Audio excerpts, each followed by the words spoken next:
With the help of a solid supporting cast, Molly E. Rathbun returned Eastern softball to the national conversation, the Warriors qualifying for the NCAA National Tournament in 2010 after an 18-year hiatus, and followed that up with a second straight regional championship and national tournament berth in 2011. In an unrivaled 4-year career, Molly helped the Warriors win 83% of their games, 89% in the Little East Conference, qualify for 4 NCAA tournaments, and win 2 regional championships and 3 straight Little East regular season and tournament titles. On an individual basis, Molly is the program's only 4-time All-America selection and was also a 3-time Little East Pitcher of the Year.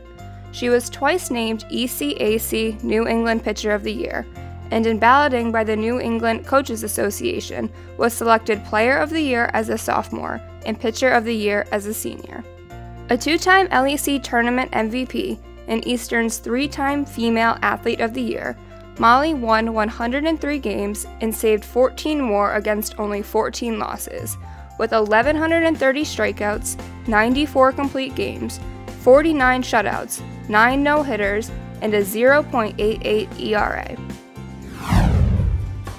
It is an honor and a privilege to speak about Molly Rathbun. Molly was a phenomenal player and teammate, but an even better person.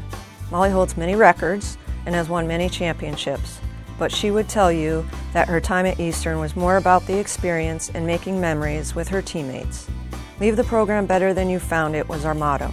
Molly took that to heart and left it impossible to replicate in the coming years. When I first started recruiting Molly, she was a shy, reserved, not to mention very humble person. But I knew that she would be a program changer with her skill level and competitive drive. She was confident, competitive, coachable, and most importantly, the hardest worker on the team.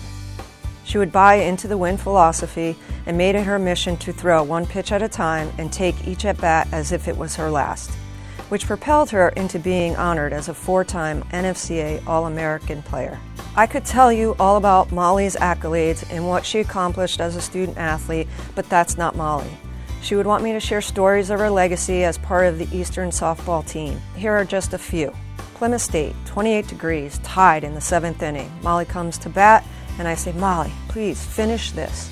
Nobody can feel their hands, feet, face. Molly proceeded to launch a 300-foot home run. Ball game. Little East Conference Tournament at Keene State. Score 0-0 in the bottom of the 8th inning. Molly is up. Keene coach goes out to talk to the pitcher. When play resumes, Molly hits a towering walk-off home run over the scoreboard in center field. Why they pitched to her, I have no idea. Playing Coast Guard at home in an elimination game of the NCAA Regional Tournament, a battle of 2 All-American pitchers. We are trailing in the late innings. Molly is up with bases loaded. I call timeout, explain to Molly that this is what she has worked for 4 years, to be in this moment and make a statement. Oh boy, did she make a statement. Launching a grand slam off the leading strikeout pitcher in the country that towered over the trees in left field. We were off to a regional final. And finally, Tufts. We had lost to them in Florida in the 2nd game of the season. Molly decided she didn't like that and pitched a perfect game in the mid-season that was part of a 40-game win streak. We went on to host the NCAA Regionals, which involved 3 All-American pitchers. This was Molly's senior year.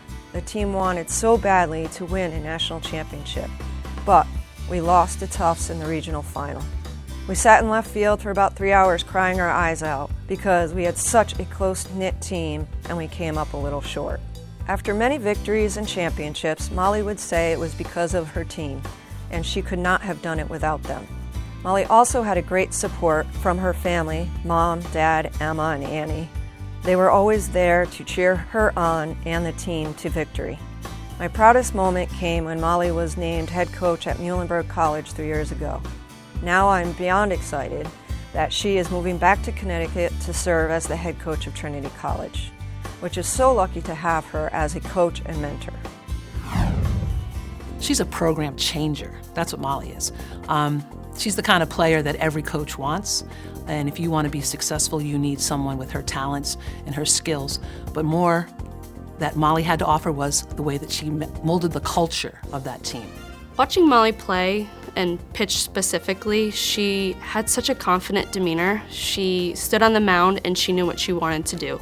She knew what pitch she wanted to throw, she knew how she wanted to attack a batter, and from there, playing defense behind her just made it that much more fun. Pitching has changed in the last 30 years since I played, and I think the pitchers back then, threw a lot of speed and power that way, but there weren't a lot of screwballs or curveballs or things like that.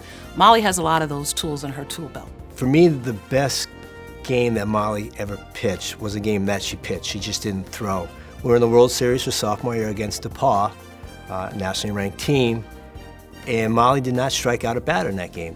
In that game, 21 batters up, not a strikeout, trusted her defense. Her defense was a very good defense and came through for her. She wanted the team to be as successful as possible, and that's why she worked so hard. Early in Molly's career, I know she battled some injuries, especially her freshman year, and she still went out there and grabbed the ball and tried to pitch as much as possible. She always expected greatness from herself, and from that, she was a great role model, and she led by example. When you get a player of that caliber who has that thought process, you just can't go wrong, and you're going to be successful like we were and like she was. When she got on the mound, she even wore the Warrior paint to like help with her personality. It's like she became someone else. The other thing that really impressed me was watching Molly hit. That I hadn't read about, that I didn't know, and you could tell just the way she swung the bat and the way she carried herself in the batter's box that this was a two-way athlete. She could hit anything. She was fun to watch. She was confident, just like she was on the mound, and that rubbed off on the rest of our entire offense as well. She was a fantastic hitter, and that put her in a whole nother category. The second time that I remember Molly really being an effective hitter, we were hosting regionals. Molly stepped up to the box, and at the time, I believe it was the top of the fifth, the score was 0-0. We had Molly, who was our All-American pitcher, and Coast Guard also had their All-American pitcher, Haley Findell. So bases were loaded. I luckily was on second base. There were 2 outs. Molly steps up to face Haley Findell. Findell pitches right down the middle, and Molly jacks a grand slam to left field. Don't throw Molly the same pitch twice. Let her see it, and the next time she's going to crush it. At this time, it is with great pleasure that I present for induction to the Eastern Athletic Alumni Hall of Fame, Molly E. Rathbun.